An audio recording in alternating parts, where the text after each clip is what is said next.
Hello everyone, welcome back to G Civil Academy. आज हम बात करने वाले हैं आपके एनसीएल के जितने भी क्वेश्चन थे, क्वेरीज थे, उनके बारे में। ये वीडियो मैं दोबारा रिकॉर्ड कर रहा हूँ क्योंकि पुराना वीडियो डिलीट हो गया था यूट्यूब पे अपलोड करते टाइम। तो ज़्यादा टाइम वेस्ट ना करते हुए सीधे टॉपिक पे आते हैं। देखिए, जितने भी क्वेश्चन आपके कमेंट में थे, यूट्यूब कमेंट में या फिर फेसबुक इंस्टा पे थे, वो सारे मैंने लेके यहाँ पे 10 क्वेश्चन फ्रेम कर दिए, जिससे आपको एक बार में सारे आंसर मिल जाए। वीडियो को लास्ट तक देखेंगे तो आपके सारे डाउट क्लियर हो जाएंगे। अगर फिर भी कोई डाउट रह जाता है तो कमेंट बॉक्स में कमेंट कीजिएगा, वहीं पर आपको रिप्लाई तुरंत मिल जाएगा। ओके और इन क्वेश्चन के जितने भी आंसर होने वाले हैं वो ऑथेंटिक होने वाले हैं, क्योंकि सारे आंसर मैंने एनसीएल के जो मेरे दोस्त हैं वहाँ से कैरी किए हैं, तो सारे आंसर उन्होंने ही दिए हैं, तो आपको सारे आंसर मिल जाएंगे यहाँ पे।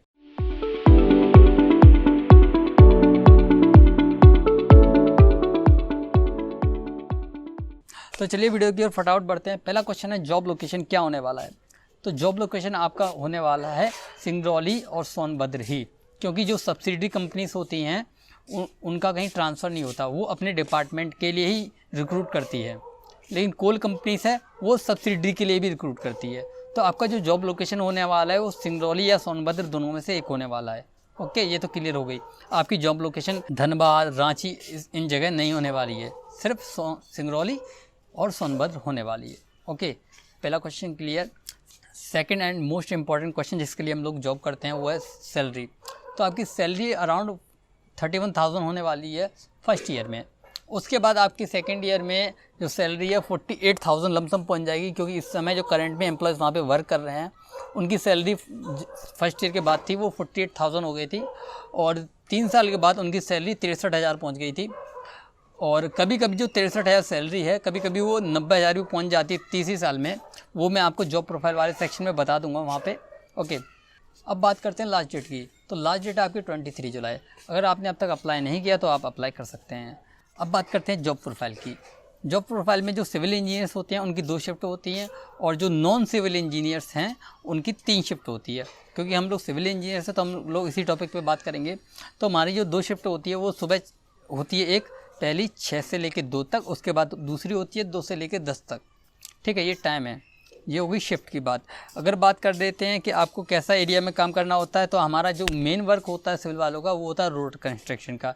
क्योंकि जो माइंस में से कोयला ख़त्म हो जाता है, वहाँ पे अब कोयला नहीं निकल रहा होता है, तो उस साइड को हम लोग रोड में कन्वर्ट कर देते हैं, या फिर जो भी इंस्ट्रक्शन आते हैं ऊपर से उसमें कन्वर्ट कर देते हैं। लेकिन मेजर केसेस में देखा गया है कि उस एरिया को हम लोग रोड में कन्वर्ट कर देते हैं। तो सिविल वालों का काम रोड में कन्वर्ट करना होता है किसी भी साइट को, क्योंकि कोयला ख़त्म हो गया तो उसका कोई मतलब नहीं रहा, तो उस साइट को हम लोग रोड में कन्वर्ट कर देते हैं।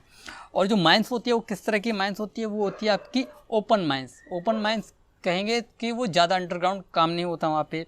और एक टाइप की माइंस होती है क्लोज माइन, जो BCCL में होती है, जहाँ पे आपका एक तरह से कह सकते हैं आपकी हेल्थ को खतरा रहता है, क्योंकि अंडरग्राउंड ज़्यादा गैसेस वगैरह रहती हैं।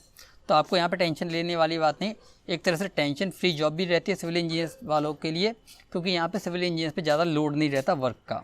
ओके, लेकिन स्ट्रिक्टनेस ज़्यादा है, आपको पंक्चुएट होना पड़ेगा अपने टाइम का, अपने काम का, वरना अगर आप कोई भी गलती करते हो, बड़ी गलती, तो आपको जॉब से भी निकाला जा सकता है। ये रूल है वहाँ पे। ओके, NCL में मोस्ट ऑफ सभी PSU कंपनीज में ये रूल होता है। अगर आप कोई बड़ा ब्लंडर करते हैं तो आप पे ये गाज गिर सकती है। ओके, अब बात करते हैं आपकी सैलरी 90,000 तक किस तरह पहुंच जाती है। तो जो आपकी सैलरी होती है वो 90,000 इस तरह पहुंच जाती है, क्योंकि जब आप ओवर टाइम करते हैं, मान लीजिए आपकी जो फर्स्ट शिफ्ट थी 6 से 2 तक थी, आपने 2 बजे काम कर लिया, उसके बाद जो ओवर टाइम करते हैं तो ओवर टाइम काउंटिंग में भी आपको इंसेंटिव मिलता है, उसका पैसा मिलता है उसका। ओके, तो वो पैसा बढ़ते बढ़ते 63,000 सैलरी में ऐड होते जाता है, तो वो आपकी सैलरी कभी कभी 90,000 भी पहुँच जाती है। ओके, ये परमानेंट नहीं कि आपको 90,000 ही मिलेगी, जितना आप ओवर टाइम करेंगे उसके अकॉर्डिंग आपको सैलरी भी मिलेगी। अब बात कर लेते हैं जॉब प्रोफाइल में ही फैसिलिटी की, कि आपको क्या क्या फैसिलिटी मिलती है। पहला, आपको गैस सिलेंडर मिलता है अगर आप अपना खाना बनाना चाहते हैं, या फिर आप कैंटीन भी है, आप वहाँ से भी खा सकते हैं। गेम्स मिलते हैं आपको, indoor games, outdoor games, medical facilities मिलती है। और सिविल इंजीनियर्स को खासकर एक ट्रैवल के लिए एक्टिवा मिलती है, क्योंकि हमारा काम ही होता है साइट पे विजिट करना, और साइट 20 किलोमीटर से ज़्यादा होती है, तो इतना पॉसिबल नहीं होता इतना पैदल चलना, तो उसके लिए आपको कोई ना कोई वाहन मिलता है, जैसे एक्टिवा। और रूम आपको जनरली C ग्रुप के लिए नॉन AC मिलता है, अगर आप उसको AC में कन्वर्ट करवाना चाहते हैं तो आप वो भी करवा सकते हैं। ओके, तो यहाँ पे पूरा कंप्लीट होता है जॉब प्रोफाइल सेक्शन। अगर जॉब प्रोफाइल में भी कुछ भी रह गया हो तो आप कमेंट बॉक्स में कमेंट करके पूछ सकते हैं। ओके, अब बात करते हैं नेक्स्ट क्वेश्चन की कि what is the meaning of general syllabus. General syllabus में मतलब क्या है, ये सिलेबस में लिखा हुआ है। देखिए यहाँ पे जनरल सिलेबस का मतलब है जीके, एसएससी की जीके उस तरह इसकी जीके है। इसमें आपका जीके कवर हो जाएगी, जनरल साइंस कवर हो जाएगी, और साथ ही साथ यहाँ पे आपको रीजनिंग के क्वेश्चन भी देखने को मिल सकते हैं। लेकिन हम इसमें कंफर्म नहीं कह सकते कि इसके साथ और चीज़ें आएंगी या फिर नहीं आएंगी, क्योंकि एनसीएल वालों ने बोला था कि हम लोग अपना जो सिलेबस अभी साइट पे अपलोड कर देंगे, लेकिन अभी तक कोई भी डाटा अपलोड नहीं हुआ है साइट पे, तो इसके बारे में कुछ कंफर्म नहीं कहा जा सकता। लेकिन प्रीवियस ईयर पेपर्स हैं उनको देख के बात की जाए तो आपका जनरल अवेयर्स में यही डाटा होता है, general knowledge, general science, reasoning, ये 3 डाटा होते हैं। ओके, नेक्स्ट क्वेश्चन है कि सिविल इंजीनियरिंग का प्रीवियस ईयर पेपर कहाँ से मिलेगा एनसीएल का। तो देखिए एनसीएल ने अभी तक कोई भी एग्ज़ाम नहीं कराया है सिविल इंजीनियरिंग का, तो इस वजह से प्रीवियस ईयर पेपर नहीं है। तो फिर कौन से पेपर से तैयारी की जाए, तो आप जो भी कोल कंपनीज हैं वहाँ से सिविल इंजीनियरिंग के पेपर उठा के तैयारी कर सकते हैं, या फिर हमारे पास पेपर्स पड़े हैं बहुत सारे ऐसी कंपनीज़ के। तो जैसे आपकी एसएससी जेई की जो प्रीवियस ईयर क्वेश्चन की सीरीज़ है कंप्लीट होती है, उसके बाद उसी पे काम करेंगे आपके एनसीएल के अकॉर्डिंग। जैसे आपकी डिमांड भी बहुत ज़्यादा आ रही है कि एनसीएल के प्रीवियस ईयर पेपर प्रोवाइड कराए, तो उस पर भी काम करेंगे हम लोग। तो एनसीएल के एक सॉल्यूशन पेपर भी आपको प्रोवाइड कराए जाएंगे। क्वेश्चन का लेवल क्या होने वाला है, नेक्स्ट क्वेश्चन आपको क्वेश्चन का लेवल क्या होने वाला है। देखिए क्वेश्चन का लेवल आपका आज का टाइम इजी का ख़त्म हो चुका है। छोटे से छोटा एग्ज़ाम देख लीजिए, किसी भी कंपटीशन का हो तो इजी का लेवल ख़त्म हो चुका है।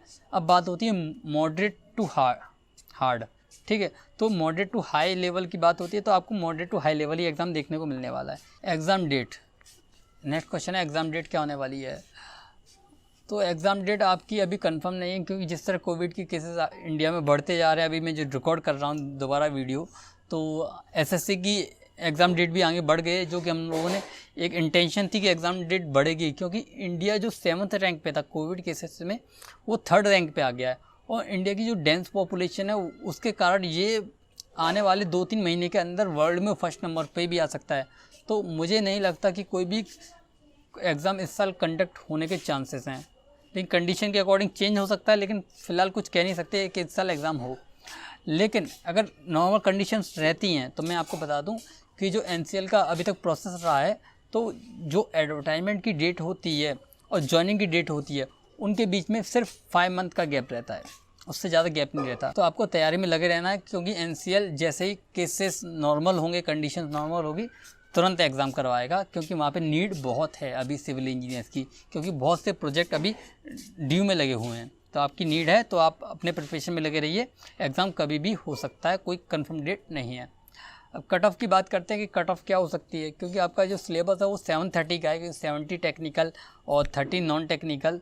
तो आपको कह सकते हैं एक थोड़ा रफ़ आइडिया लेके चलेंगे, कंफर्म नहीं कह सकते, क्योंकि वो तो एग्ज़ाम के लेवल की भी बात पता चलता है कि कट ऑफ क्या होने वाली है। लेकिन कह सकते हैं कि आपकी कट ऑफ, क्योंकि उसमें नेगेटिव मार्किंग भी नहीं है, जिससे आपके मार्क्स लो में जाएंगे तो उससे कट ऑफ बढ़ेगी, कह सकते हैं 80+ और हो जाएगी उससे, तो आपकी कट ऑफ 80+ रहेगी।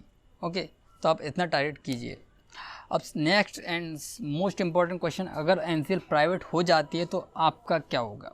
देखिए अगर एनसीएल प्राइवेट हो जाती है तो आपकी जॉब पे कोई खतरा नहीं है, क्योंकि अगर एनसीएल प्राइवेट हो जाती है, अगर आप सेलेक्ट हो जाते हो प्राइवेटाइजेशन से पहले आप सेलेक्ट हो जाते हो, उसके बाद होता क्या है, देखिए प्रोसेस समझिए पूरा।